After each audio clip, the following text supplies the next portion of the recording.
We'll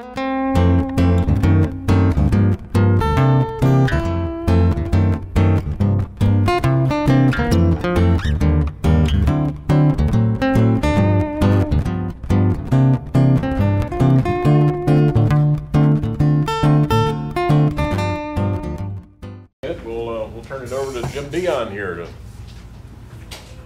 give us his latest rendition on guitars. How do you turn this thing on? Oh, is it over here. Okay. Or is it even necessary for the microphone? It is for the YouTube. Ah, YouTube. All right. I'm going to give you my lawyer's card. Give it to him. All right, good morning, everyone. Good morning. Thanks for having me back. Who was here last time? All right, so any guitar makers in the group? Susie, you just made one. Matthew, you're about to begin. Aspiring, yes. Anybody else? Not yet. Okay, so, and I heard what you said when you were introduced, and I talked a little bit about this last time, is being an experienced woodworker. I was doing this for more than 30 years before I tried this. Really gets you ahead of the curve. So you're going to be learning woodworking and guitar making all at the same time. So it's a little, I'm guessing it's going to be a little more challenging that way. But it's a great endeavor. The last time I was here, I brought number 3 and number 7. And when I was finishing up, I said I'm going to try a 12-string next. So that's number 8. And then I did another 6-string, number 9. So we're going to talk about these, what's different. I brought a couple of new things that I made, some new jigs and some new techniques and what have you.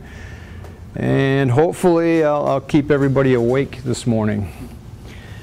So I'm going to jump around a little bit, talk about this and that and the other, and hopefully it's all going to come together and make sense.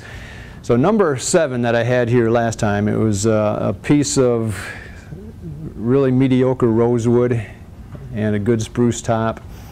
And I made the rosette just like this one out of acrylic pen turning blanks.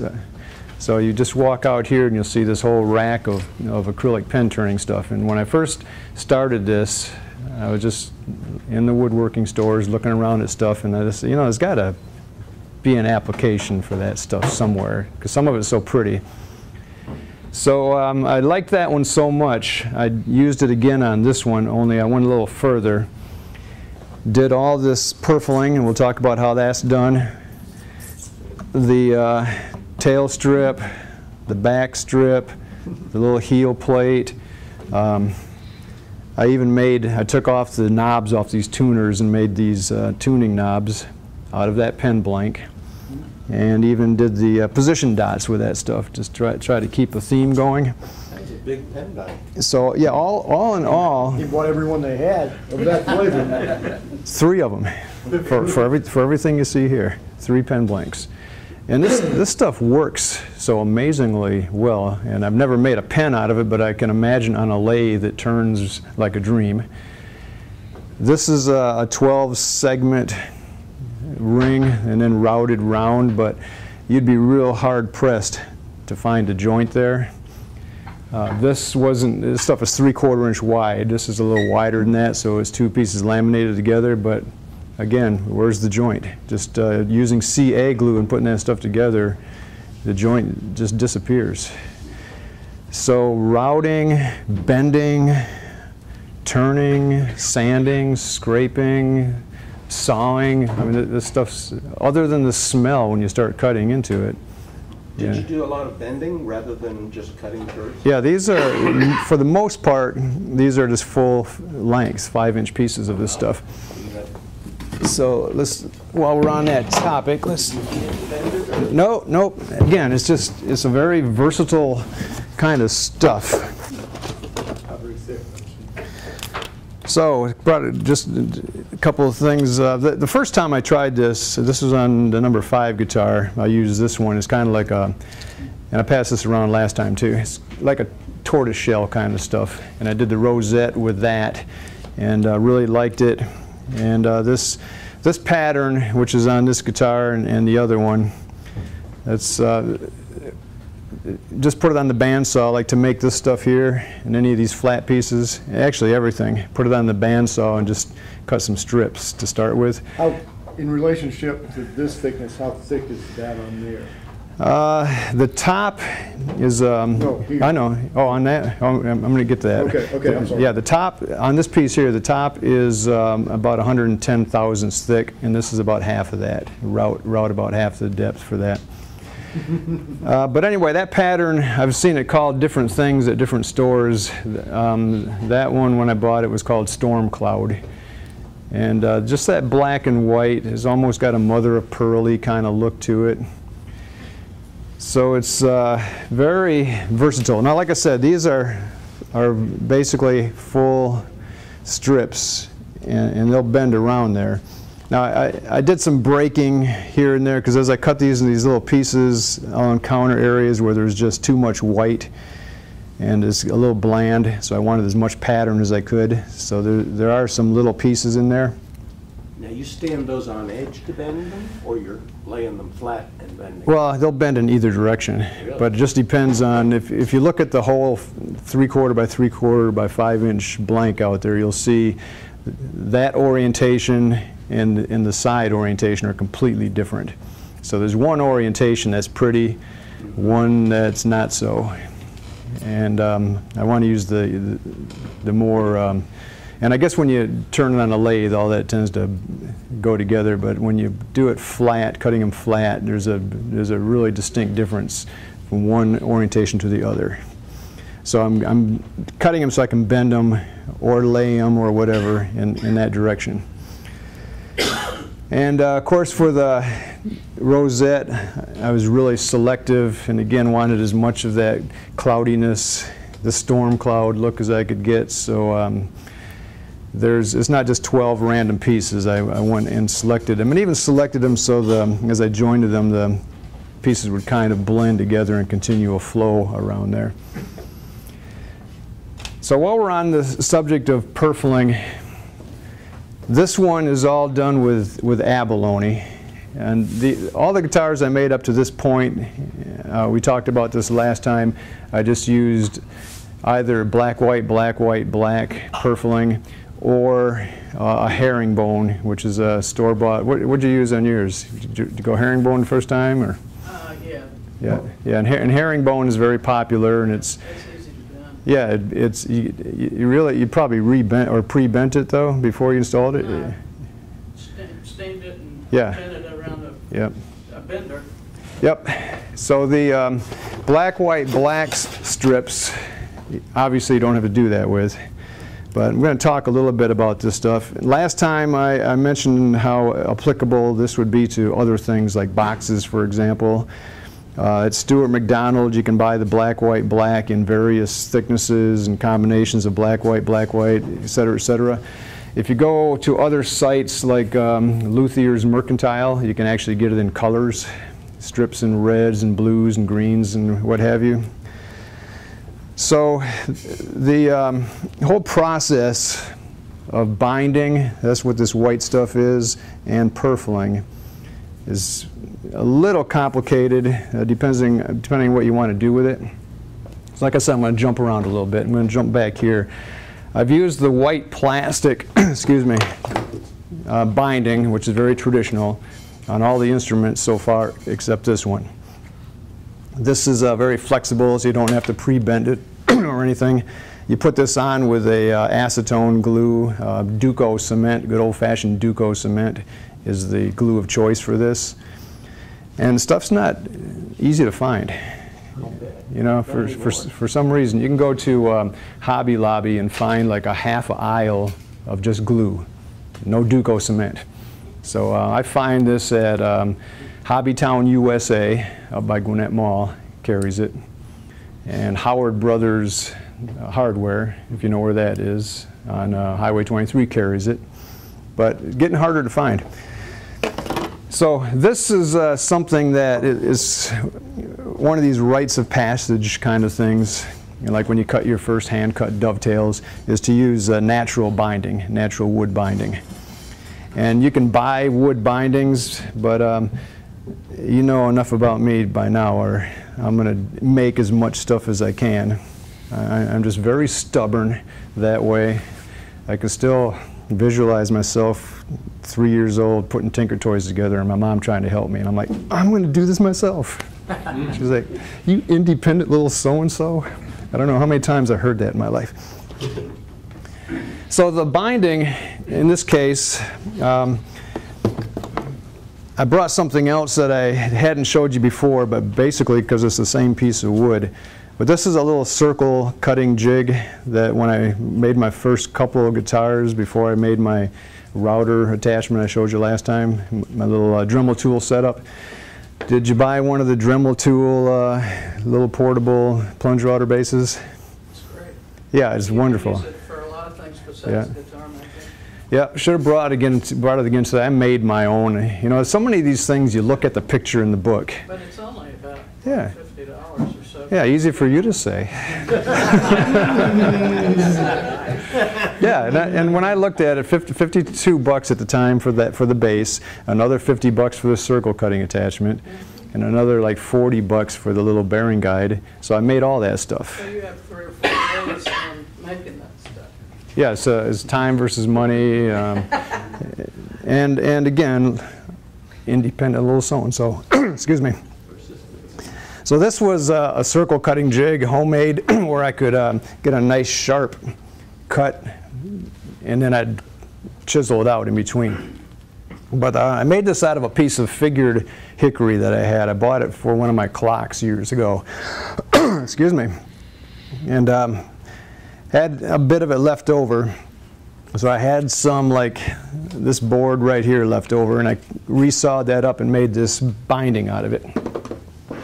And if you look at this a little closer, you'll see there's also a black-white strip at the edge of each one of these.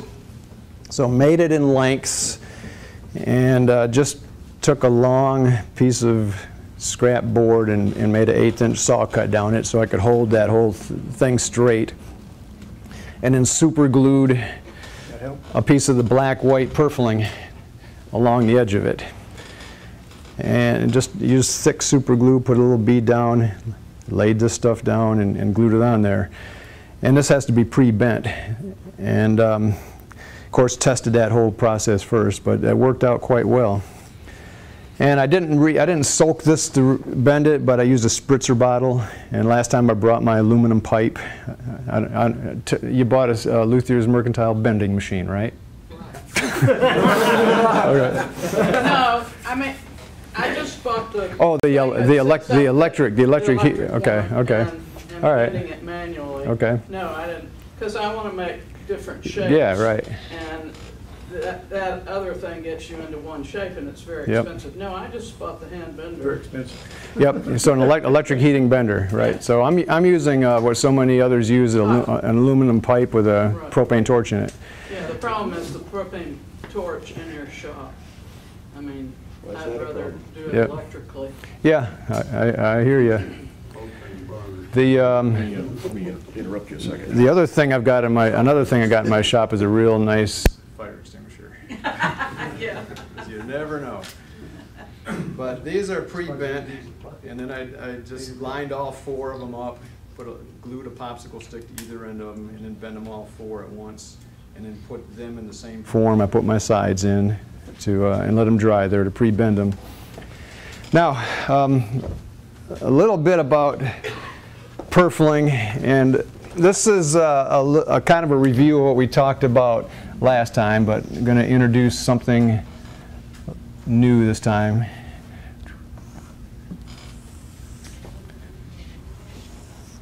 So greatly magnified the side wood and the top wood, and I brought last time some of my homemade kerf lining.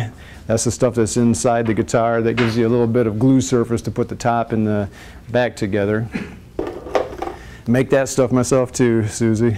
Now, when you're binding this, you have to route this area out, and that accepts that side binding, the wood or the plastic. And then for your purfling, you make another route up here. And then you put in your herringbone, your black, white, black, white, black, or whatever the case may be. Which do you do first? The routing, Which do you install first? install them all at the same time. Oh, okay.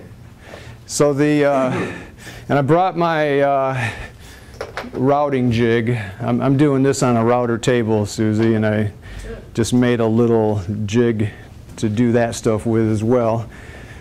So if you're doing a binding and a ready-made black, white, black or something like that, you just start gluing it in, lay some glue down, and I use tape.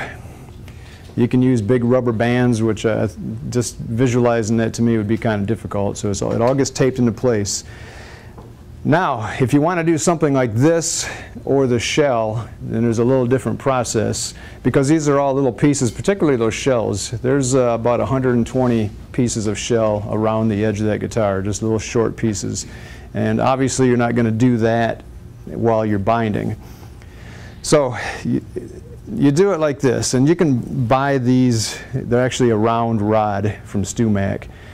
It's Teflon is what they use, and they charge up the wazoo for it. Or you can go right out here and buy a sheet of ultra high molecular density plastic, UHMW, right? Ultra high molecular weight. And this is a piece of 1/8 inch. So it came in like a 3-inch by 36-inch long by 1/8 inch thick sheet. And it's used for lining a fence on a table saw, for example. And nothing sticks to it. So before I committed to this, I took a piece of it and I put down a bead of super glue, epoxy, wood glue, and Duco cement, and clamped a piece of wood to it and left it overnight. And then the next day I pulled that piece of wood off, and all the glue was on the wood. Nothing was on the plastic. So nothing sticks to it. So I didn't want 1/8 inch here. That's a little too thick for what I was doing. It would have been really easy if I could have just cut a couple strips and used the 1/8 inch as the surface. But I cut these to 100,000ths. You cut all these on a bandsaw? I cut them on a table saw with my, like Rob, I use the same blade for a lot of things. Just on my regular old combination carbide tip blade. And it didn't heat up, and it cut pretty clean. And if you look real close at this, you can still see the saw marks on it. But I wanted 100,000ths, and the way I did that is set the fence up so the wide part of the board was against the fence, or the wide part of the sheet was against the fence, and then just clamp down a auxiliary fence on the outside, and made a test cut, and cut, just a couple inches into the piece, and measured it, okay, and then just tweaked that board. So then when I was ready to cut, I could take the fence and the sheet and just move it up to the auxiliary fence, and just cut several pieces. That came out at 100,000ths, give or take, but pretty close. All right, so when you're binding this, you do it the same way you would be doing if you're just putting a straight black, white, black, or whatever in there. And you sandwich this piece of plastic. In this case here, if you look at both these guitars, you'll see there's a black, white, black on each side of this. So you got black, white, black, and then the pretty stuff, and then another black, white, black. So I just taped, to hold them together, that piece of plastic, black, white, black on either side, and then you start. And I always start, before you put the neck on, there's a dovetail cut in here. So that hangs into the dovetail, and then come around and do half the guitar, and then joint it up and do the other half. You got to be really careful about where this comes together with the next piece that's going to join it. And then when the glue's all dry, you peel all the tape off, you just grab this plastic strip and it pulls right out, and you got this channel with a black, white, black on either side of it. And it's all glued in place, but you got a really nice, crisp, neat 100,000ths in this case wide channel to put your stuff in. And that was done with the Duco? Yeah, this one I did with yellow glue because this is wood on wood. And that works with the plastic? Yeah, The plastic to come out. yeah. This stuff is actually wood. What is it? Yeah, this is ebony and holly is what they make these out of.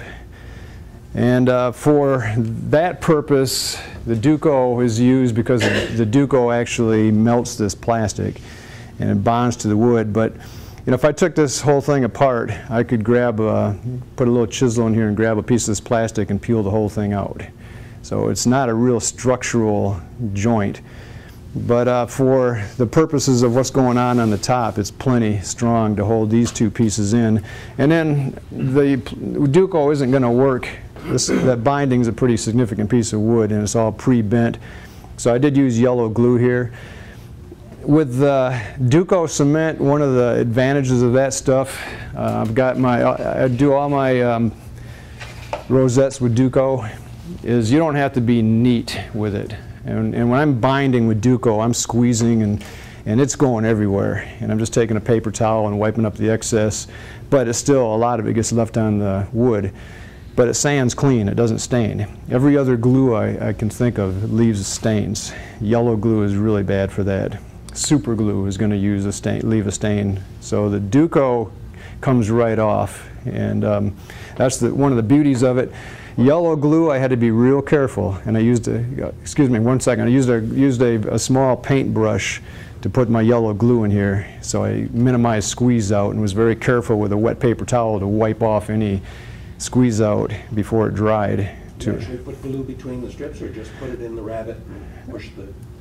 Yeah, put it mostly in this side area where the wood is, and then just a little bit into the rabbet to make sure that the holly and ebony got glued to the sides. And when I pulled this plastic out, there's still a little flopping around in there, but the channel itself is going to keep that in place when the strips go in. Yes, what was your question? I'm sorry. What's the glue called? Duco, D-U-C-O. It's really, it's old school stuff. You're not old enough to have heard of Duco? Yeah, it's just, I'm sorry? It's a DuPont product, I believe it. It might be. I've never really looked at the fine print to see who makes it, but it's when I was a kid, Duco cement was like always a tube of Duco cement. Whenever Dad had to glue something together, there's it's very similar to airplane because it's acetone glue, and airplane glue is acetone.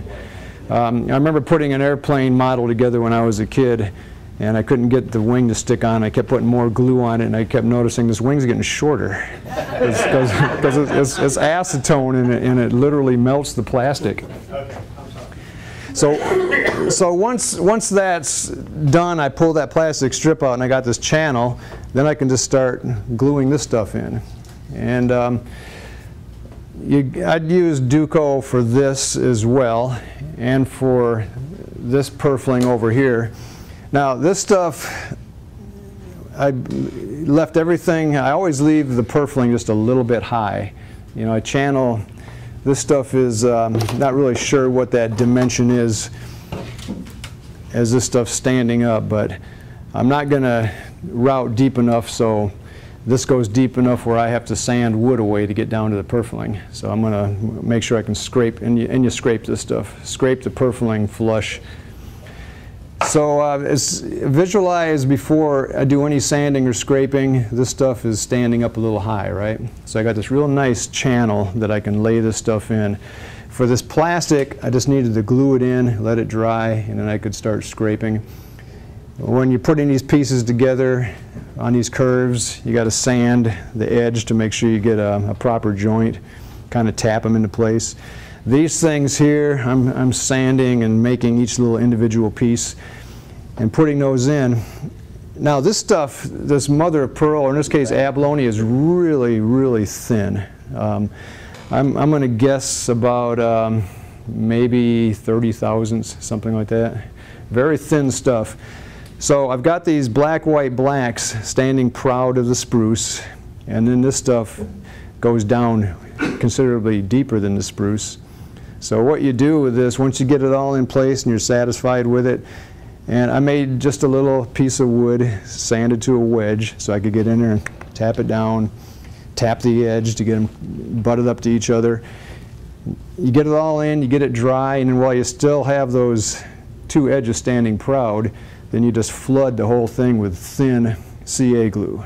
You just go along that channel and fill the whole thing with CA glue, and you can see it seeps down in, fills all the joints, fills any voids, gets underneath it, and then you go back and don't try to use the spray stuff to get in a hurry. You know what I'm talking about, the spray accelerator. Great for quick little joint repair, but if you have any significant amount of glue and you spray it, it foams up, makes a mess. So just be patient with it, and then you go back and you do it again, and you could probably actually notice that if you look at this closely, but it's almost like a layer of glass above that pearl, which is super glue. And then when all that's done and you're satisfied, then you can scrape and sand it smooth.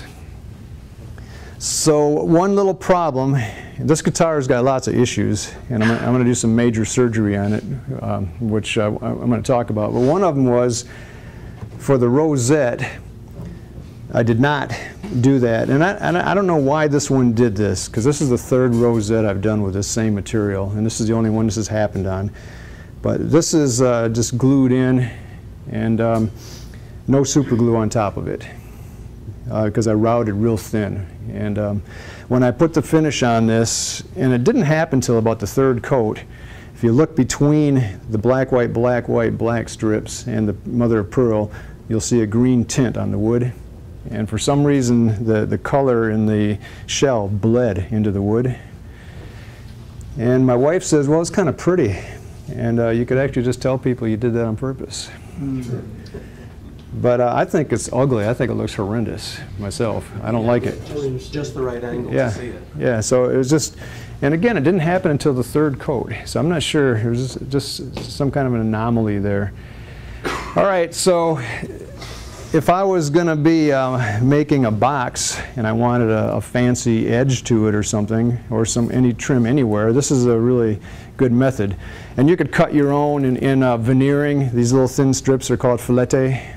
You could cut your own filete out of whatever you wanted, but if you want to leave a channel in between it to put something fancy in, just get yourself a piece of this ultra-high molecular weight plastic and use it however you want.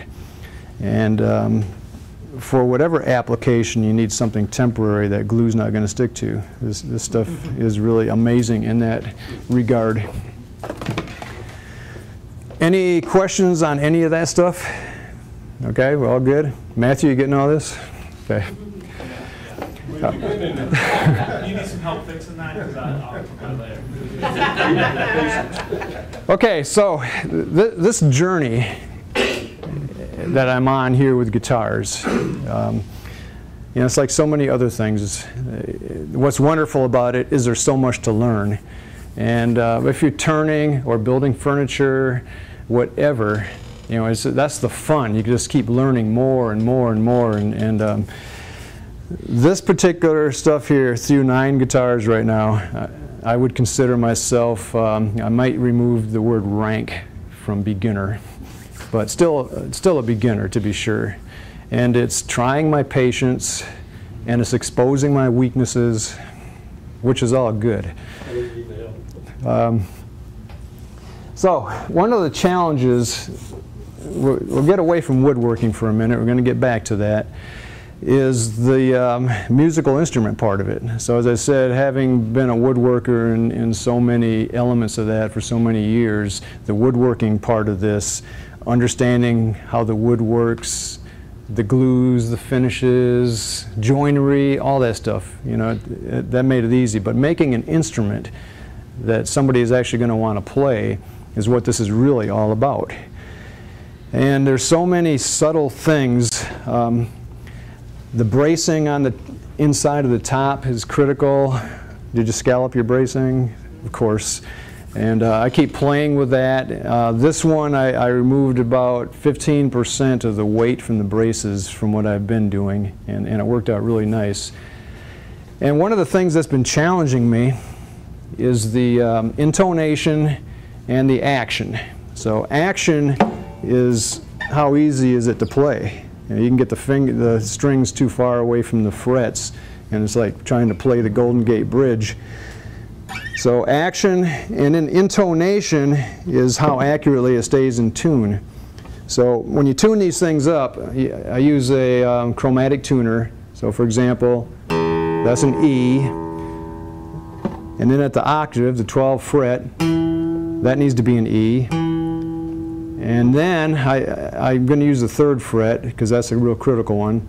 That needs to be an accurate G. And you'll see on a lot of guitars this bridge saddle, and you can kind of see it from where you're at, it is filed into different orientations. The B string is generally moved back farther, and that's probably because you're tuning to the 5th fret, except for the B string, you tune it to the G string on the 4th fret. But I want a B note, I want the octave to be accurate, and I want an accurate D here. So that matches the D string. And all up and down the scale, that needs to be accurate. And that's hard to do. Will it change when you change to different strings? Yes, if you change to a different weight, these are light gauge strings. I've always used light gauge strings on my guitar, or my guitars. So, you know, I made my own, here we go again, you know, my own template for spacing the frets. Made that out of aluminum, very carefully filed out the little notches to catch my saw jig. And I did buy the circular saw blade to cut the fret slots. Did you buy one of those? It cuts a 23 thousandths slot. And I finally broke down and bought a StewMac ready-made fret jig. Because I made mine by hand, and I'm thinking part of my intonation problem is I know I've got to be a couple thousandths here and there off. And when you read StewMac's literature on how they came up with their scaling jig, they used an average of, there's 2 scales, and they're both represented here. This is called a 25.4, which is really a 25.34. That's called a 24.9, which is really a 24.84. That's a short scale. The longer the scale, the more tension is on the strings to get it into tune. So on a 12 string, you use a shorter scale just so there's a little less tension on the strings. And they say they looked at vintage guitars from various eras and, you know, came up with the average in order to make their ideal template. But, you know, that's a clue right there, is an average. And I've got a 1977 Martin D28 that I bought brand new, and the intonation has always been terrible on that guitar. And you read the literature about that one, and they're saying in that era they just put the bridge in the wrong place. That's all there is to it. And a lot of them have been sent back to the factory for repair. Most people, most guitars, you're going to tune to a compromise. And there's no such thing as 100% perfect intonation. There's just too many variables involved. So theoretically, this is a 25, I'm going to say 25.4 because the math is easier. From the edge of the nut where the fretboard touches the nut, that's what that piece of bone is called, to the point where the string contacts the bridge saddle, on the first E string is going to be 25.4 inches. And then halfway on the 12th fret would be exactly half of that, which would be 12.7 inches. Okay?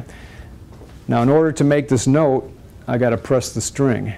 So I've just introduced a variable. I've stretched the string, so this gets moved back a little bit. It's not 25.4, it's something more than that. And then because each string is fatter, that's why this saddle is on an angle, because the compensation increases. So you go to StewMac, and they have a calculator that you can, I say, okay, I want a 25.34 scale. I've got 20 frets. They say, they give you every fret spacing here. And when I made my own template, I did it this way. And I also double checked it against what's called the rule of 18, where you take the fret scale, 25.34, and divide that by 18. And that number gives you this distance from the nut to the center line of the first fret. And then you subtract that from 25.34 and divide that by 18, and you keep dividing by 18, removing each dimension on the way down, and you come up with this scale. All right, so end of the day, 25.34 inch scale. StewMac says the treble string should be placed at 25.428 plus or minus 30 thousandths. And I put my better glasses on, I said 30, that's a lot, plus or minus 30 thousandths. This string, the big string here, is 52 thousandths. So more than that variation there. And all the guitars I've made up to this one here, I was basically setting them up or building them to various versions of this math and getting closer but still not satisfactory. So what I did with this one, did you buy an intonator? No. Okay, you know what I'm talking about? StewMac sells this little brass thing that you can hook over your pegs before you cut the saddle slot and adjust each little piece of brass to find out where the string should go. All right, whatever that thing cost, it was more than I'm going to pay for something like that. Well, I came up with a little thing, and I didn't invent this. I saw this online. Somebody mentioned YouTube. What an amazing place. Golly. Go in there and type in guitar making first, and that gets you to that general part. And then look at whatever, purfling, and then sort through the 1,000 things you're going to come up. How do you make a rosette? Everything. It's just amazing what you can find. So I found this on there. And it hooks on the back of the guitar. So I've got the guitar done. I've got my bridge glued on, but I haven't cut my saddle slot yet. So I put a little leather on here so I wouldn't kill my finish, and clamp that to the back of the guitar. I've got these holes drilled on a downward angle, and I'll string through the holes. And there's little balls on the end of the string, little brass balls that keep them in place. That way the strings can approach from underneath. And then I made a portable saddle. I just took an old saddle. I'm starting to collect a lot of old saddles and necks, or nuts, the more I do this. And just glued a piece of veneer to the bottom of it so it would stand up. And then strung the guitar up, temporarily put that in place, and then for each string, with my chromatic tuner, I'm looking for E, move it around a little bit. Does the octave match? And have I got a good accurate G? And found that place, and then marked it on the bridge, and did that for each string. And what I ended up having to do different on this one, all my bridge saddles are 3/32 thick, except this one. I used a full 1/8 inch because I needed that much to work with. So if you look, the high E string is filed all the way back, the low E string's filed all the way forward, the B string's back, and then the rest of them are somewhere in between there. And then got all that marked out accurately, and then I used my homemade saddle slotting jig with my Dremel tool and cut that saddle slot.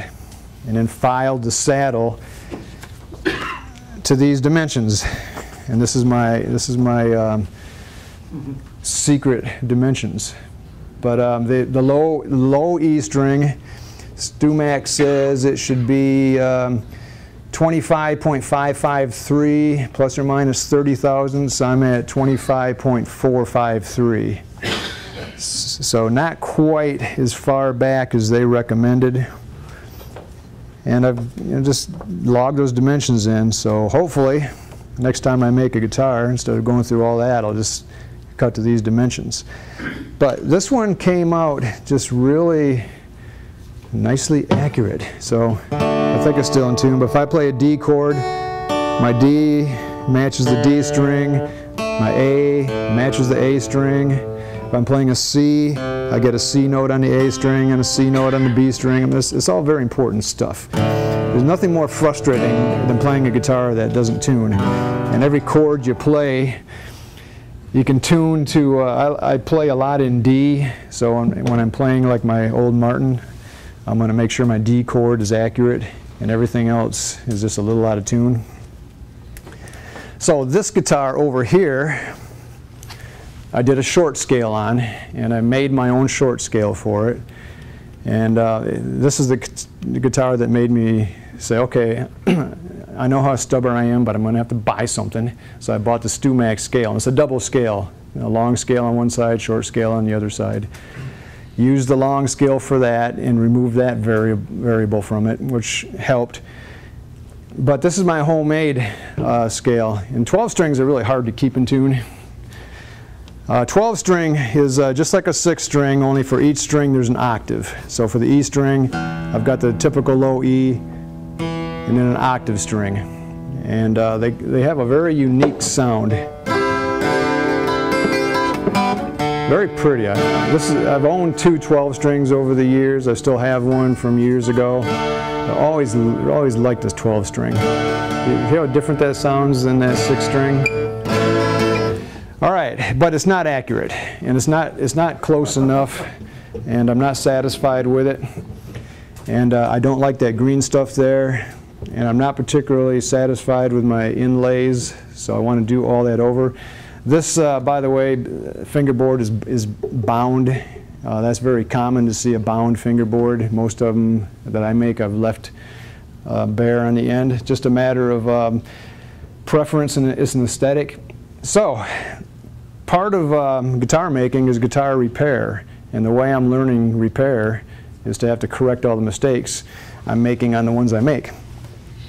So what I'm going to do, starting almost immediately, is I'm going to take the strings off, I'm going to remove the fretboard and throw that away and start over, and remove the bridge and probably move it back just a little bit, and I'm going to have to refinish the whole top to do that. So how do you remove a fretboard? And you got to heat it up. Yes? Is that hide glue holding the bridge so that it'll release? Or? No, I used tight bond. I use tight bond on all these because I haven't learned to use hide glue yet. Tight bond original, you don't want to use 2 or 3. Tight bond original is not waterproof glue, so it'll release, and it'll release under heat. More difficult than hide glue.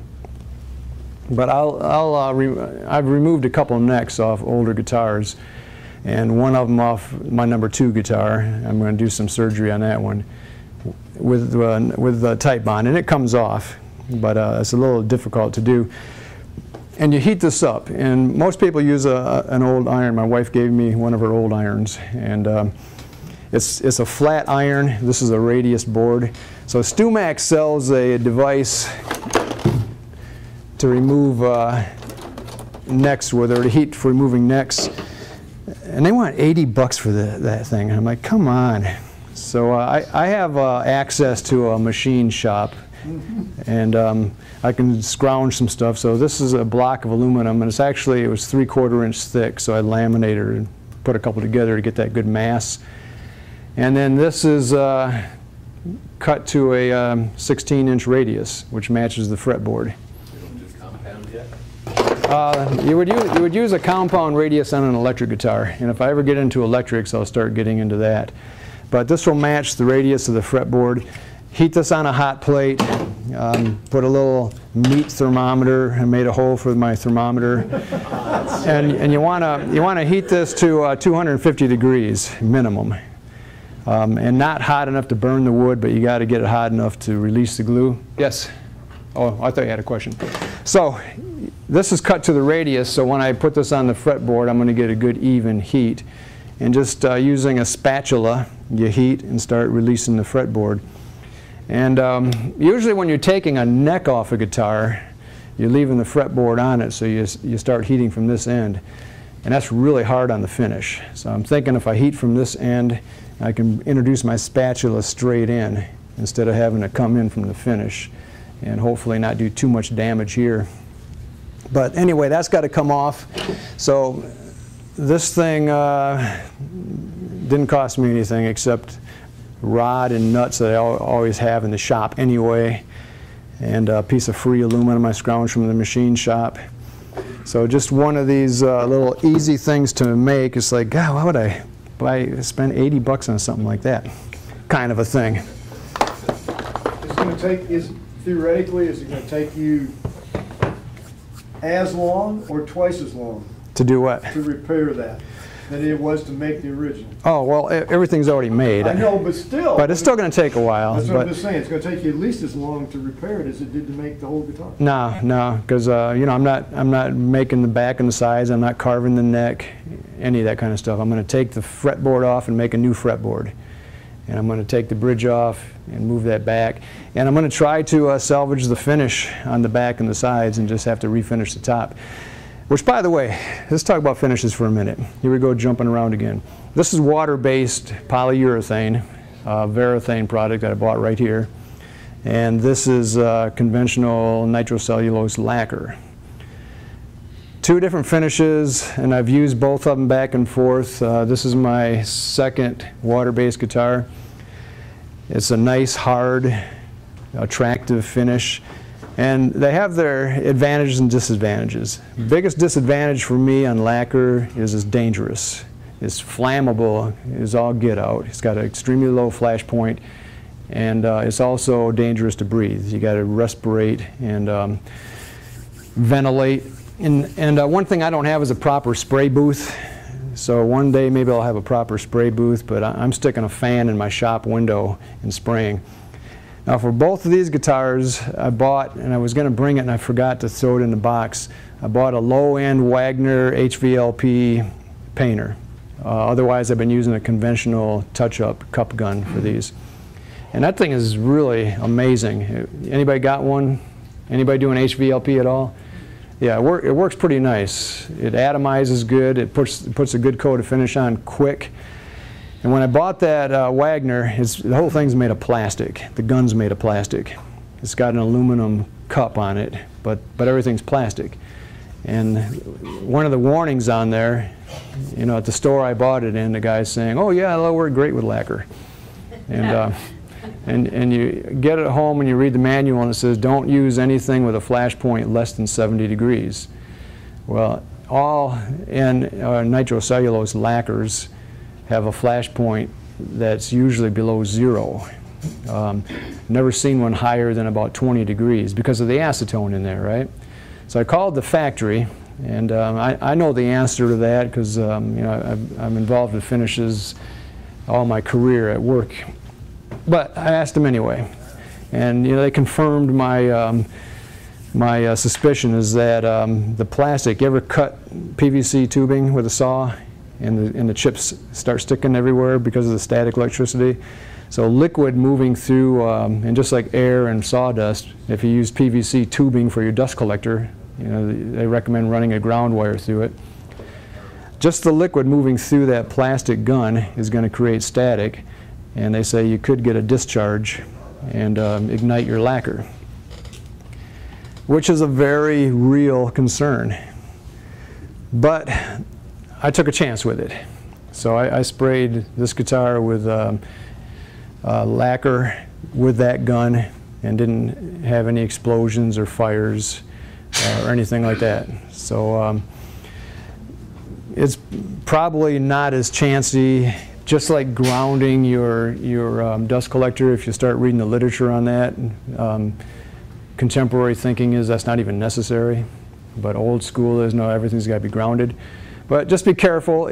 Whatever you're doing, just make sure that you know what these instructions are saying and why they're saying it. And if I want to do something beyond what the instructions say, to make sure that I've got my fire extinguisher handy, my wife's not home, and Especially. The other side of that is, I've heard too, is you said you had your homemade paint booth set up with the fan. Mm-hmm. They say that's the worst thing because a fan is not explosion proof. Yep. Because of the way it's made, you need something that's enclosed, yep, motor or whatever it is. Yeah, in commercial painting you use all explosion proof electrical fixtures and everything else. So that's another part of it. Now the thing about spraying lacquer is it's dry in the air. The solvent's gone before it gets to the fan. It's one of the drawbacks with lacquer is that it's so dry. You got to wet it down to get a good flow. And I use retarder in my lacquer, so I use about 2 parts lacquer to 1 part retarder, just so it'll flow without orange peeling on the wood before it dries. But it still is dry to the touch in a minute. And anything that's landing on my floor in my shop, I can sweep it up with a broom because it dries so fast. So I'm not totally concerned or particularly concerned with it igniting in the fan motor. Doesn't mean it couldn't happen though. And it's something I'm very keenly aware of. And again, I do this with a little bit of trepidation. All right, other advantages, lacquer, one coat, because it's a solvent release finish, one coat's going to literally melt into the next coat. If there's any sanding scratches left, I'm sanding, even with 1,000 grit paper, it's going to leave scratches. And I put the next coat on and those scratches disappear. This stuff is molecular, what's the word I'm looking for? How do these things bond? Yeah, cross-linked, thank you. Cross-link and bonding. So it doesn't melt the next coat. So any scratches that are left behind on the previous coat are going to show through the next coat. So it's very difficult to get an acceptable finish in that regard. Otherwise, and it's safer. Now, even though this is water, people always say water-based, it's really water-borne. The base is whatever not the pigment, but the resin is. So in this case, it's a polyurethane-based finish. The water is what gets it from the can to the part. And because it's waterborne, people think it's safe. But if you read a material safety data sheet for this stuff, or even the can, it's dangerous stuff and you don't want to be breathing it. There's a lot of water in it, and there's hardly any aroma at all. But wear a respirator when you're using this stuff, particularly if you're spraying it, because there's still a lot of solvents in here, butyl toxy, this and that, and megadeth number 2. It's not safe to breathe. Anything on finishes? Anything else on finishes? Okay, so jumping around a little bit. This guitar, all my tops are spruce. I'm using Sitka spruce. I'm buying these from Alaska Hardwoods, if you've checked them out. I met these guys at the Luthiers convention in Tacoma a couple years ago, and I bought a couple tops from them, and they're really nice. And ordered the next batch online from him, and he shipped me this is the best one of the batch. That's really a sweet piece of spruce. This is, you can see a little bit of variation in it. These are AAA rated. Everybody sells a master grade. Most people say master grade is a waste of money. It's such a fine line between AAA and master grade, but everybody to each their own. So these are AAA tops, and I've been very satisfied with them. And then for the back wood and the sides and the neck, I've been buying all my wood locally. So this one is a Sapele, and this piece of wood came from Carlton McClendon. Just a nice board that yielded enough to make 3 guitars. So this is the 3rd. All my necks are Honduran mahogany. Again, bought at Carlton McClendon. Just bought a nice 12-inch wide by 4-inch thick slab, and then I've cut those up into necks. I made a 5-piece laminated neck on the 12-string because it's stronger. So split my piece of mahogany in half, and then tinted the mahogany a little bit to match the Sapele on this one. And this one is made of walnut, and again a mahogany neck, but tinted a little bit to match. Now I am really a quarter sawn guy, and you'll see all kinds of guitars with cathedrals and various grain patterns in them, which is fine. But if you look at the golden era guitars, like the Martins, they're all quarter sawn wood. For one thing, it's pretty, but if you look at the quarter sawn and how consistent that is, it is going to affect the sound. So when I made this laminated neck, I used 2 pieces of mahogany, of course, a couple pieces of maple, and I wanted something contrasting in the middle, and started going through my collection of wood and ran across this piece that I bought in a grab bag, God, at least 20 years ago. And it had, it's still written on here, it had Iranian walnut written on the side of it. And it looked like that, and I had no idea what it was. And this has been sitting off in the corner of my shop. So I said, okay, I'll use that. And I resawed it, or I cut a piece off, and it yielded this incredible quarter sawn pattern. And you can look at the edge of this and you can see how nicely straight quarter sawn this is. And the grain is just incredibly tight. And I think that's where I drooled on it.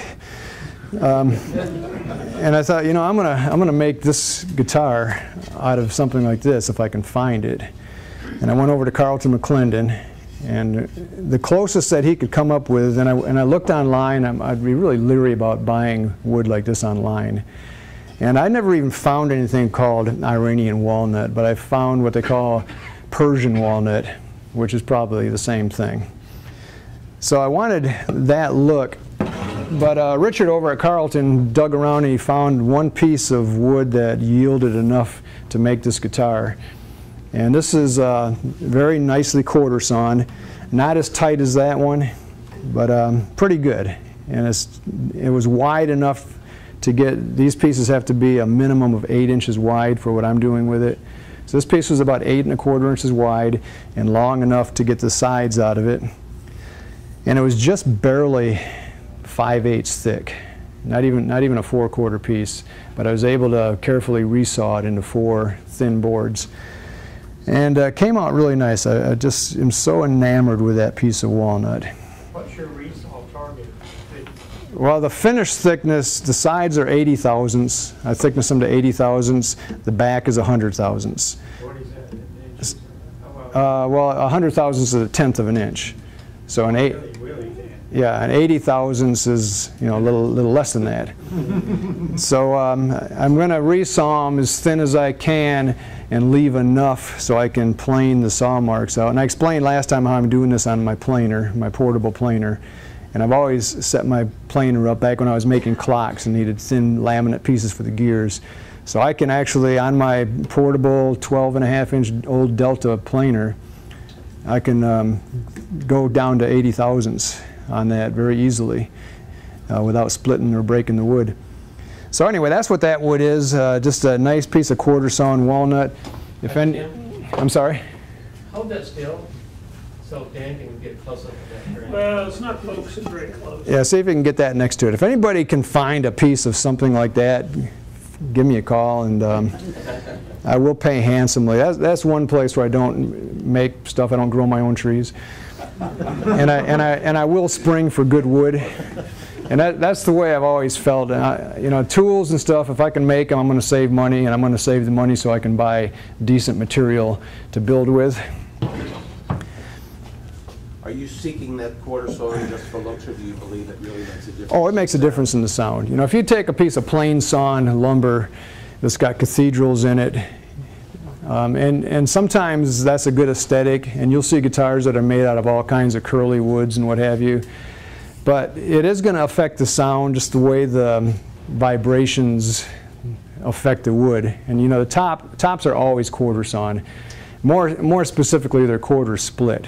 Good guitar tops are split out. Because quarter sawing, you're going to still be compromising grain with a saw, but when you split them, the split follows the subtleties of the grain. And it's done that way because that affects the sound. And particularly the tops. As these tops age, you know, they're vibrating. And you can see all kinds of stuff on YouTube where people are putting their tops on a vibrator and sprinkling shavings or baking soda or whatever, and seeing the patterns that are left, and then carving their braces to accomplish certain elements that way. But all that tells you that the wood is obviously critical. This is a piece of wood that you're expecting sound to come out of. And as the strings vibrate and those vibrations hit, all this wood is moving. Yeah, to me, I'm convinced that the quarter sawing, nice, tight, even grain pattern is going to make a difference on the way the sound comes out of the guitar. You know, more critical is what you do with the top, the placement of the X brace, the way the braces are carved. So I've always liked a good bassy guitar. That's got a real nice low end to it. but enough of a mid-range and high end as well. But this is a good basic guitar, and if I wanted less bass in it, the X, I've got this at 100 degrees. I could move that in just a little bit, and it makes a world of difference. If I wanted more bass, I could move it out a little bit. You can move the whole X forward or back to affect volume. And again, you start reading about this stuff and then just start experimenting. Okay, if the wood affects the sound, can you alter the sound by the tuning? By the tuning? Yeah, can you bring it up to snuff? You It's mean, going to alter the sound. you mean this tuning? Yeah, whatever. Is there anything you can counteract a piece of wood that doesn't vibrate like it should? No. If you got bad wood, you're going to get a bad sound. And there's no way to compensate for it? Not really, not that I can think of. Okay, Tuning, it just changes the pitch. It just makes the note higher or lower. okay. Finish affects the sound. You know, I've got a coat of finish over this wood, and the finish is there to protect the wood and to enhance the beauty of it. It's finished on the inside as well? No, good question, but no finish on the inside. When I'm finishing, this hole is all taped up. Wherever I need to glue, that's going to be masked off, so I'm not getting finish on the wood. But this finish, there's at least a dozen coats of lacquer on this guitar. And I used this expression last time. It's not how much you put on, it's how much you leave on. And most of every coat is sanded off. And I don't really have a way to measure the thickness accurately of this finish, but when I am done with all the polishing and ready to glue on the pieces, and I take this tape off, and if you do this, make sure you score it first, because it'll take your finish right off with it. If I take this tape off, the finish isn't thick enough where I have to do anything to either relief the edge of the bridge or whatever. I'm going to glue that right down to the wood. And the finish little ledge there isn't keeping that from happening. So it's almost like it's not there. But you have to keep building and building and building to get the fill, and particularly on an open pore wood like this. And I've tried all kinds of fillers, and what's worked best for me is I finish fill. I just keep finishing and sanding until it's filled. And you hold this up to the light, and you say, okay, yeah, that's filled. But it's very frustrating because it takes a while to finish fill. But I've tried fillers, and they make a mess, and I've never been successful with them. So I won't give up on that, but I'm still in finish filling on all these open pore woods. All right, let's go back to the fretboard, for example. Before that, with the sound going on what you just said, would the guitar sound differently if it was it finished? Probably. Not that I'm going to notice, but you know, connoisseurs notice those things, and if you were to use electronics to quantify the sound, yeah, it's going to make a difference. The real culprit is if you get too much finish, and then you're really just restricting the wood movement. Now, as this wood vibrates over the years, old guitars always sound better because they age. And what's happening is the spruce, the whole molecular structure in the spruce is changing as it vibrates. And you can actually buy devices, you can set them on your guitar and plug them in and just leave them for days and days and days vibrating to kind of simulate the aging. People have been known to set their guitars in front of their stereo speakers just so they'll get some vibration in them. But that's what happens over the years, is this wood changes and it matures. It gets better? Oh, it gets a lot better. You pick up an old, you know, my D28 Martin from 1977 is a mediocre Martin guitar. I paid $700 for it. I could probably get at least that much for it today. A new D28 is retailing for about $2,300. But the holy grail is what's called the pre-war Martins, when they could still get Brazilian rosewood and Adirondack spruce, which is making a bit of a comeback. But a D28, I actually know a guy that's got a D28 from 1936, and it's worth $60,000. They're highly sought after, and when you pick one up and play it, it's just so nice. But it's all about how it was made, the materials, and how old it is, how long it's been around, and how it's been taken care of. And So the older the better. So these are brand new guitars. They got a lot of aging to do. How are we doing on time? We okay? Okay, so back to this accuracy thing. After I finished this guitar and I bought that new fret scale, the other thing I needed to deal with was the 16-inch radius. And I showed you this last time.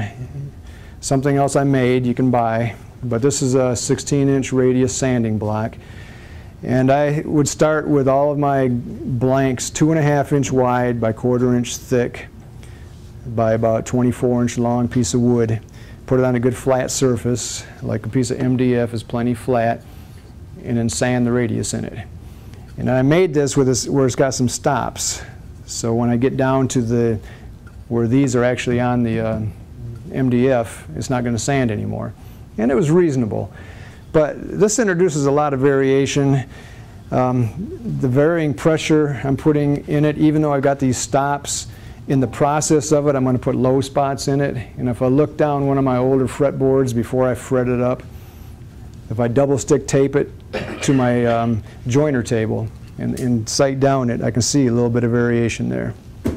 Just a few thousandths. So I needed a better way to do that. And went online to see how people are going about it. The other disadvantage of sanding this stuff is, one, it takes a long time. It's very labor intensive. And it's messy. Ebony dust, if you've ever done any sanding with ebony. Did you buy a fretboard or make it, Susie? I actually bought the Okay. fretboard with the radius. Yep. And my first two guitars I bought Stumac. Yeah, I bought Stumac fretboards just so I can see how they're done. And it's messy. I mean, you make a lot of ebony dust, and it goes everywhere. It's like carbon black, and and you got to respirate. You don't want to be breathing that stuff. So I wanted something that was going to be faster, cleaner, but particularly more accurate. Went to YouTube, saw how people were doing that, and saw a lot of devices where, you know, the thing is mounted on the floor. You got your fretboard blank mounted on these 16-inch long arms, and the whole thing is going like that with a stationary router, or upside down the same way on a sander.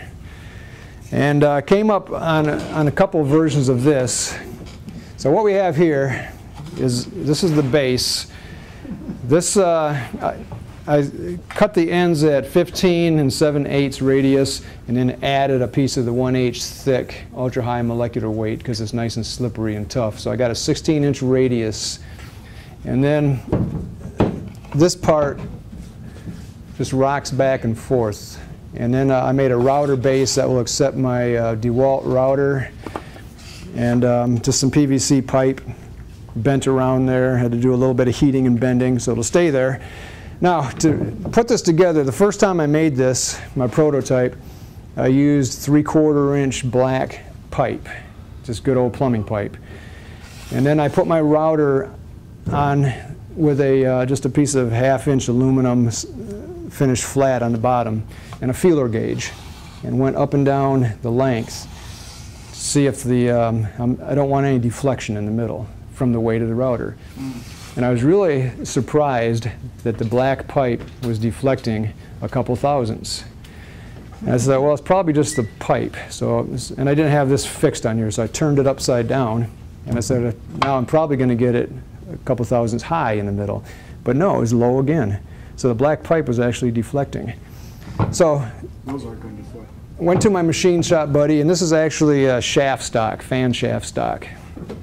And we just happened to find, I didn't even have to cut this, 2 pieces that were just the perfect length that he gave to me. And put those on there and did the same thing, and I'm getting no deflection. So running the router from one end to the other with a feeler gauge underneath, I'm getting less than, the smallest feeler gauge I got is 1/1000th, and I'm getting less than that. I can't get the 1/1000th under there. So I accomplished that. This is, I'll pass this around, this is one of my test pieces. Sawed the frets in it, wanted to simulate the whole thing. It's 2.5 inches wide. And it leaves router marks, and you can see some subtle router marks that have to be sanded off. So I still got to do some sanding. To make sure that my sanding block was accurate to this, I took this piece, put some double stick sandpaper on it, stuck that down, and then resanded my block to make sure that conformed to what I was cutting here. So it still has to be touched up a little bit, but very lightly, and not enough where I'm going to be ruining it. So that took care of that little bit of variation, which again makes a difference. So when I take this fretboard off, you know, the new one will get made here. That's the only new jig I brought to show you today, in addition to that one. I did bring this. I didn't bring it last time, but while we were talking about that abalone inlay, if you go to StuMac and price out enough abalone to do what I did here, I got the front. I did a back strip with it, and did a little bit of. I did the position markers and did a little embellishment up there. And you're looking at least $100 worth of abalone shell. It's called ab lamb, by the way. It's laminated pieces of abalone. And the other thing I didn't like about what StuMac sells is this stuff is only a 1/16 of an inch wide. And that little Teflon strip they put in, like I was using my plastic for, is only a 1/16 of an inch. And I wanted a little more than that, that 100 thousandths. A 1/16 of an inch is .062. So when I was at the Luthiers Guild meeting in their little, just like the woodworker shows, there's vendors there, right? There's people selling this stuff, and they had a bag of scrap. Now I'm not sure what they're doing with it, but these are all taped together. But it's this little crescent moon type stuff that's a little thicker in the middle, and then it tapers down to almost nothing. So I can break off the thickest piece in the center to make my rosette. And I do that just like I do this. I got a process of gluing them down, using wax paper for release and yada yada, and then route them on each side to get them round. And then the pieces that are left, which are a little narrower, I can manipulate to do the edge. The back strip, I use the thickest piece, and then I sanded the curve off of each side of it to get a straight piece. But look at all this I got left. Easily 30 guitars worth, and I bought that bag of scraps for $10. So you know, it's a little labor intensive, but come on, gee, do the math. And it's every bit as pretty. And that's not ab lamb, that's regular. No, that's ab lamb. Oh, it is? Yeah, it comes. And you know, the sheets, if you're going to buy some of this stuff, I don't know if you have yet. I haven't bought the ab lamb. I've got some abalone. Okay, from a place in the Far East. Okay, It just sells the regular stuff. And if you look around, you can find stuff that's a little cheaper. But StuMac and Grizzly has a little guitar section now. Their owner is, or their president is a guitar maker. But it's like a 5.5 inch long by 2.5 inch wide sheet is over $100. And I'm like, what?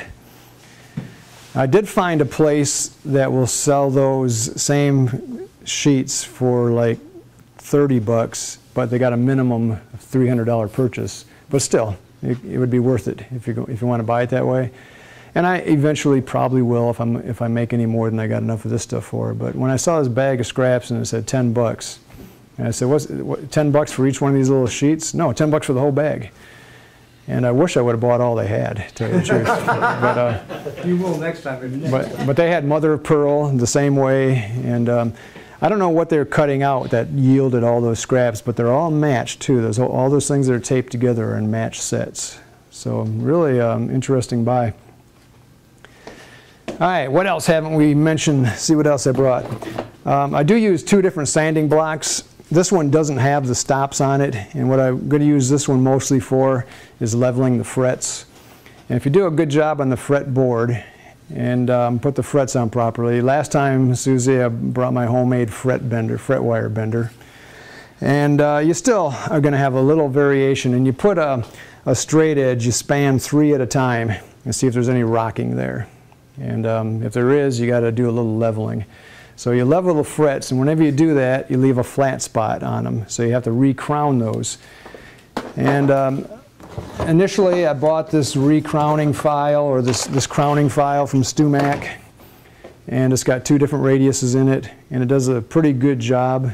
It's not particularly aggressive, and it leaves file marks, so you got to go back and sand it.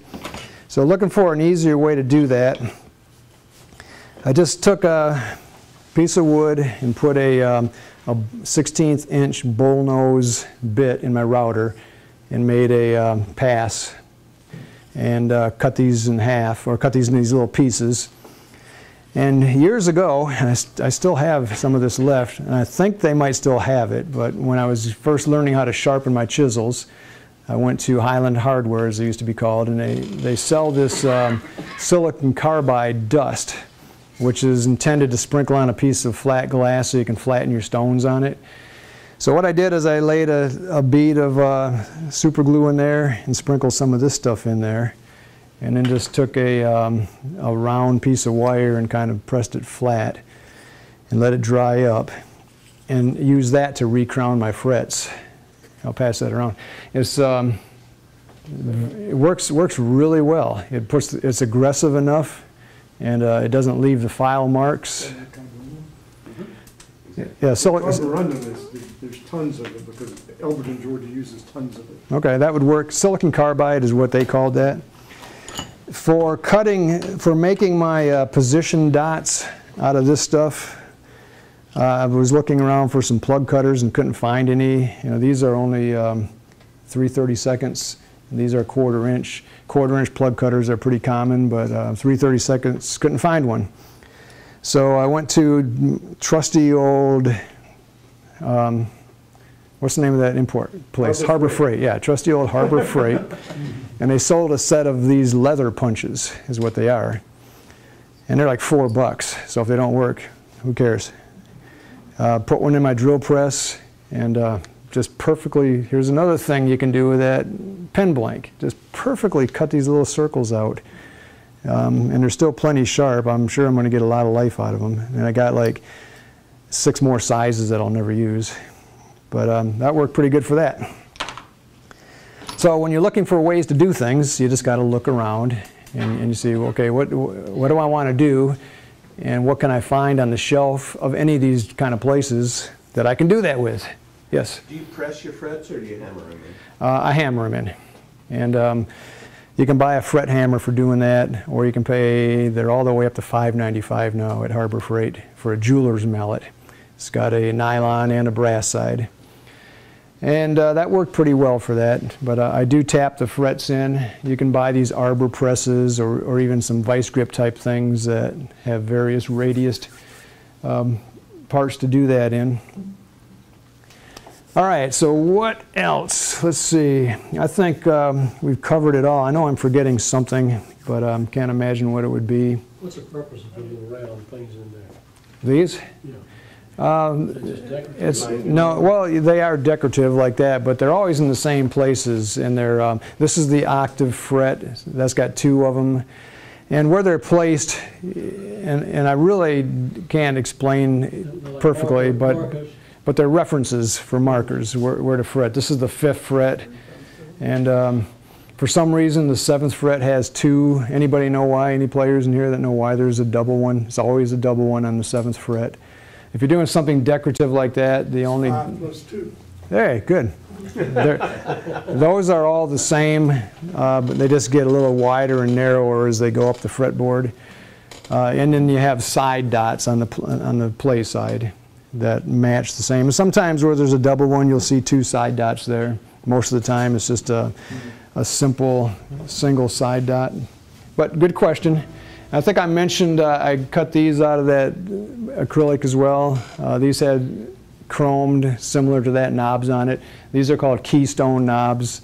I just cut 6 little rectangles, did all the drilling first, of course, while I still got flat surfaces to work with. There's actually 3 different diameters of drilling going on in here. And then just held them in my hand and took them to my belt sander and shaped them. Didn't cut them on scroll saw. 3-dimensional. I've never even used a scroll saw before, so one of these days, I keep saying, one of these days, when I get some room. I'm looking at that, I'm saying, well, it could be 3-dimensional scroll. It could. But meanwhile, these are really easy to work on a sander, and then just polished them up and mounted them. I had to put a little piece of steel, which, you know those razor knives where you break the ends of the blades off? Not an X-Acto, it's a box knife, where when one gets dull, you just break a section off.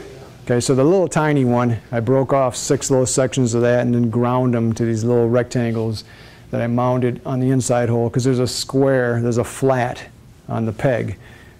That's what keeps this from just spinning freely. So I had to do that, but hey, it worked pretty good. And it matches the whole theme, and it's all kind of pretty. I always bind my peg boards, my peg heads, so I use that same hickory that I had along here. All that had to be pre-bent as well. I don't know if I mentioned this last time or not, but the holes for the pegs are tapered. And the hole for this is tapered as well. That's just tapped in there, and it can be taken out if necessary. And the guitar making people sell reams for doing that, right? And they're like 80 bucks a piece again. And I can't believe how prices of everything. Yeah, prices are going up for everything. The one that you would use, I don't use tapered holes here, but the one that would use there are 80 bucks. Did you buy some of these? I bought one for the kegs in here, and I think I paid $60 for it. It's a beautiful instrument, actually. Oh, it's got a nice shiny wood handle, and yeah, it's. But anyway, this is a typical peg. This is from an old Martin guitar. And if you look at this, it's basically dead nuts to the angle on this reamer. So I bought 2 of these at Harbor Freight for $4 a piece. And this one I used for my peg head, and then I just took my Dremel tool with a stone on it and cut the end off, and used this one for my strap peg.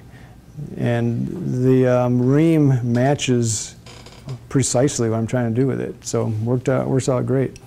What's the purpose of the little knob under the bottom? If you're going to play a guitar with a strap, strap goes on there, shoulder strap goes on there, and then some people will tie them off here, but usually you'll see another screw-in peg either here or here. Some people put them here, screw them in here for the other end of the strap. But yeah, every guitar comes with a strap button. And this heel strip is just a decorative thing where you have these 2 pieces of wood jointing together here. Get rid of that. Yeah, you'll always have no matter how precise, you're still going to see a joint there. And some people leave it there when they're precise enough. Putting this binding on, you want to be really anal about the joint. That's really critical that disappears. This one right here I can see. I'm going to live with it. Must not be too bad. Is the plastic binding. The plastic binding, because it's acetone release, you can use acetone or even acetone glue to kind of melt these together. And there's a little technique to that. This one is like totally invisible. And the way I've been doing that is I cut these so they're just a little too long, so then when I get to that last step I can start trimming them back, and I cut a scarf joint on them. And when I put it together, I've got a little bit of bulge because it's just a little over length. And I'll put some of that Duco cement on there, and then just very tightly push that bulge down and let those 2 pieces melt together with the Duco. And then you scrape it clean, and you get an invisible joint that way. Little technique to it, takes a little bit of practice, but that's one of the beauties of that stuff is it's an acetone release plastic. So this one, say goodbye to it. It's going in for surgery. These peg heads, by the way, they come in all different materials. These, they call it Ivoroid, and if you look real closely, there's a really nice little pattern in there. These are snake wood with an abalone dot.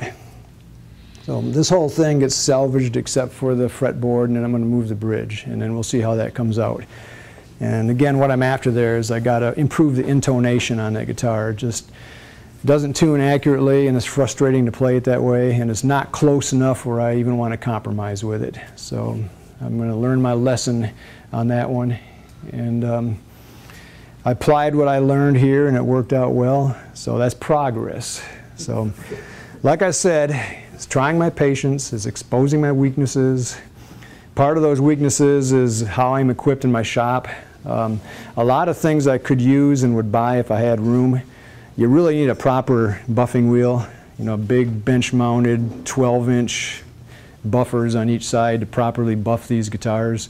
I'm doing all this automotive style with automotive buffer, and I use automotive polishes on the lacquer, and that finish as well, that work fine, but not as well as being properly equipped would work. And a proper spray booth and some other things that I just don't have room for, or I'm just not willing to spend on. If I was selling guitars and getting paid for what I think they're going to be worth one of these days, then I could start justifying those investments. But this is a hobby. Yes? I noticed that in there. Is that for your tone thing? Yeah, yep. Yeah, what I'm saying, I saw that. That's the only thing. It looked like a flaw to start with, and then I saw. Yeah, and I mentioned this a little earlier. The B string. Yeah, you were cutting. Yeah, it out. because you're tuning it. So that's a little flat. So the B string, you're tuning it to the G string on the 4th fret. Every other string is tuned to the 5th fret. So you've got less tension here. So it requires a little different compensation. So you changed that length of the string by... Changed the length of the string by filing the saddle back. So recall I was saying I went to a full 1/8-inch saddle because that gave me that much room to work with. And I used every bit of it, along with the angle compensation. And every guitar I've ever owned, store-bought guitar, and in the old days when I was buying guitars, you never saw that kind of compensation. It's always straight saddles. And I've always had issues with the D string or the B string, playing a D note. And I play a D note here and it's always sharp compared to the D string. So you compromise a little bit. And then I started seeing this show up on newer guitars. And that's pretty standard fare these days. Electric guitars, all of the whole bridge is metal. And all of the strings are on independent saddles, and they're adjustable with screws, and you can move them all over the place to get proper intonation. I've seen some homemade or some custom-made acoustics where somebody has tried to do that, and it really adds a bunch of junk onto the bridge that doesn't look good. And I'd really question the wisdom of putting all that extra stuff on top of the spruce, because you're compromising the sound somewhere along the way.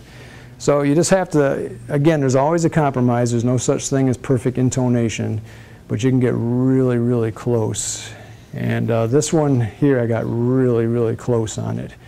And of all the guitars I've had or made, this one is a joy to play because of that. So it's like, wow, all I got to do is tune this to pitch, and everything's in tune, up and down the scale. It's like, how do they do that? So I wrote it down.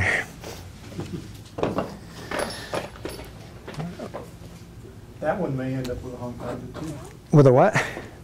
Well, I call it a hunk out of your bridge. That one's probably going to end up with one too. Oh, yeah. Well, this one's got the, it's a little more subtle, but it's got the same compensation. I just didn't specifically do the, see, another way to do this, and I've done this on some of my other guitars. If you look closely, go deeper. I just angled that section of the bridge back, or section of the saddle back with a file. But it looks a little more subtle, so it's less noticeable. But I think this works better. For plays, that's Yep. the end result. And that's, yeah, how does it play, how does it sound? That's what we're all after, ultimately. And there is an aesthetic. There still has to be some prettiness involved here.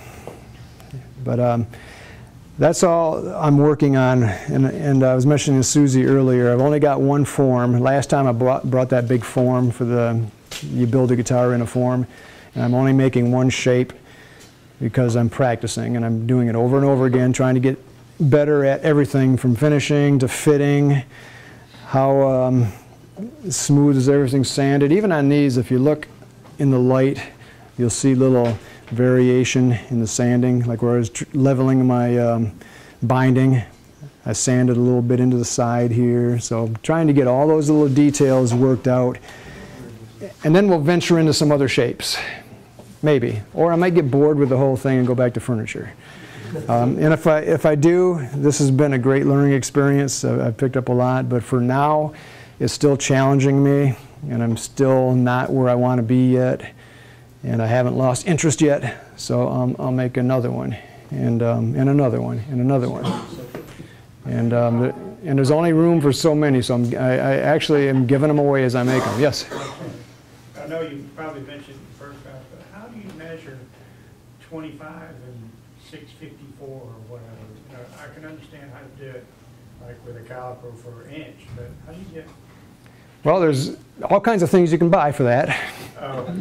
StuMax sells fret scale rulers, but I've got a good steel 24-inch rule, and I actually even used my imperial dimensions on here. So 25.721 is the .721 is pretty close to 23/32. So I use that as a reference. So I'm measuring from the nut to that point where I want that string to be, and I'm going to measure it down to 23/32. And then I'm going to, this is kind of crude, but it's as close as I'm going to get for what I got right now. I've got a real good high quality dial caliper that I've had for 30 years, an old Starrett, not the battery operated kind. And then I'm going to zero in those few thousandths from there, because there is a difference between 23/32 and .721. And if anybody had a calculator, divide 23 by 32 and see what that comes out to be. And it's not 721, but it's right in there. So whether it's bigger than that or smaller than that, before I start filing the saddle, I make it wide enough and long at the right length and round the ends off so I can put it in my slot. Then I measure down to that 23/32, and whatever that differs from, if I divide 23 by 32 on my calculator, it's going to come up to, for example, I don't know what it is, but let's say it's going to be .726. So I'm 5 thousandths off. So I'm going to mark that spot and then take my dial caliper and you can see that. .71875. Okay, so .718 instead of .721. I'm about 3 thousandths off. As best I can, and I've got a nice big magnifying lamp with the round fluorescent in it, and I can use that and an extremely sharp scribe and mark where the ruler says 23/32, and then do the best I can to find, in this case, the 3 thousandths, and mark that spot, and then attempt to file the bridge so the apex where the string is actually meeting that bridge is right on that spot. And like I said, it's compromise, and there's no such thing as perfect intonation, but that's one way to get close. And the way the intonator works is this brass device with independently moving little brass, like 16th-inch diameter rods, that as you tighten or loosen them, those move. And you do the same thing I'm doing with this guy in the portable bridge. And you find the spot and you mark it with a pencil. And to me, how can that be any more accurate than what I'm doing? So on my steel ruler, I've got, it's actually calibrated into 64ths. So let's see, I've got 19/32, a 17/32, here's 37/64. So the B string, 25.578 is where I determined that needed to be. My ruler, I'll measure that to 25 and 37/64. Can you do that one for me? 37 divided by 64. Let's see what that comes out to be.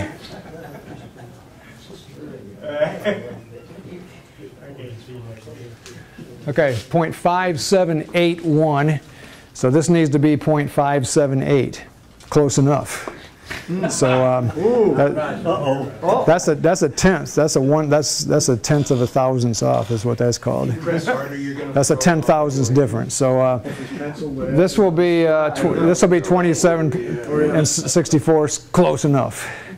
If it gains weight, he's going to throw it off. Oh, that's right. The speaker gets bigger. And you know, as you're trying to get all that closeness, you still got to consider the biggest variable at all is the action.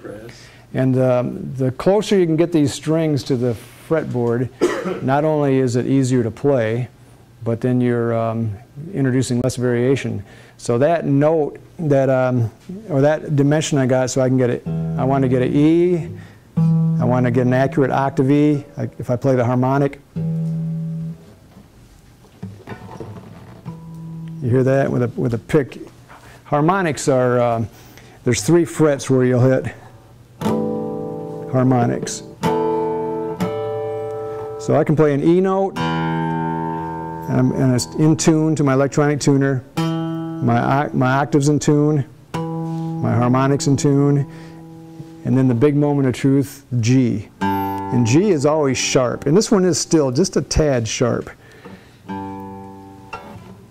And if I get as close as I can, and then I mark it and I do that. But okay, so what about if I'm playing an A now? I'm pressing the string at a whole different place, or a B, etc. It's just, you got to be accurate up and down the neck. So that 1/1000th or whatever isn't going to make that much difference because I got this other variation to deal with.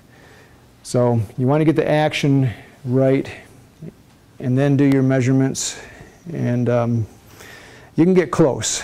And again, this one is, for all the guitars I've ever owned, the closest I've ever had, including some expensive store-bought ones. And for me, it's close enough. And with just a little more tweaking on things, and particularly on the aesthetics, you know, if you look at this really closely, there's areas, there's things that I consider botched up. I can see the joint right there. I actually sanded my binding a little bit thin right here. There's a black-white strip along here too. And if I look real closely, I can see where I jointed the 2 pieces together. Things like that. When I get those, and that's what I'm practicing on. And when I get, I was going to tell you about all those, but I'll wait till you. Yeah, I was going to say, that's about $10, isn't it? yeah, I mean, they're blatantly obvious. And to me they are. Like everything we all make, right? When you're working with it, you know where all your mistakes are in your chip carving, if you make them. And you know Bob Ross. You know who Bob Ross is? The guy that paints on PBS. I love watching that guy. It just amazes me. But one of his sayings is, "We don't make mistakes. We have happy accidents." And sometimes those happy accidents get incorporated into the design. But yeah, there's little aesthetic things that I'm not satisfied with. But I'm almost to the point where I'm going to say, okay, this is a sellable guitar, and I'm going to charge some money for it. And my goal isn't to be a guitar maker and sell guitars, but it would be nice to make this a self-supporting hobby. So like I said, I give them away, and even the ones I give away, I'm even a little leery about that, because whoever I'm giving it to is a guitar player, and they're going to be living with it, and they're going to say, God, what the hell is that? No wonder it was free. So hopefully I'll get it to the point where I can actually start charging somebody for these guitars. So that's where I'm working toward. I'm working toward a personal standard, and I haven't met it yet. And I want to make sure that I'm satisfied that, okay, I got what I'm after right here. I know how to do these things, and I know how to do them repeatable. Some of the little elements on my number 1 and 2 and 3 guitars, I did a better job on those than I did on this one in certain little things. So you got to be repeatable too. Learn the process, be repeatable, build some accuracy, build some speed into the process, and have fun. And like all of us in this room, we have a lot of fun doing what we do. And that's a big part of it. And when it becomes work, and that's one of the things, I tried furniture making for a living for a while, and it wasn't fun. It wasn't any fun at all. So I want to have fun. I want to enjoy this as maybe a self-supporting hobby. And that's that part of it. But primarily, these are all labors of love. And this guitar, I like it a lot, but I don't love it yet. And I want to make a guitar that I say, yeah, I love this. I love the work I did on this guitar. I do. It meets my personal standard. And everybody that looks at these things says, what are you, crazy? The thing's gorgeous. Well, fine, thanks, but it's not quite there yet. And you know what? Nobody, I think somebody asked me this morning, but nobody in the times I've been here yet has asked me about these stands. I was just telling you when you first put them up. Yeah, you asked me. So I made these back in 1986. And I've still got I had my Martin, and I've got a custom-made 12-string I had made back in the 70s. So those are my two guitars I still have. And I was doing a little bit of playing out. You know, back in those days before you had all this electronic background stuff, you see a guy on a stool with a guitar and a tip jar, right? So I was doing a little bit of that, and I needed some stands for my guitars. And I was into woodworking, still kind of a beginner, so I made these way back then, and I've had them ever since. And I keep my two guitars out of the case. Somebody asked me about, do you have to loosen the strings up when you're not playing it? And I never have. I've left both those guitars tuned up and sitting on these stands. Next to the stereo. I actually tried that for a while. But anyway, they're out in the elements. I think it's important to have them in the air. I like the way the wood darkens with age, and in a case, it's not going to do that. You know, the exposure to light. If you look at old guitars, the tops are usually pretty dark. So that's what those are, just another woodworking project from years gone by. I think that's everything. I think I covered everything. If anybody runs across a piece of nice, tightly quarter-sawn walnut, I don't care where it's grown, that looks like that, give me a call. Let me know. And he might even give you this guitar. It's got to be a minimum of 8 inches wide and 34 inches long. Thank you.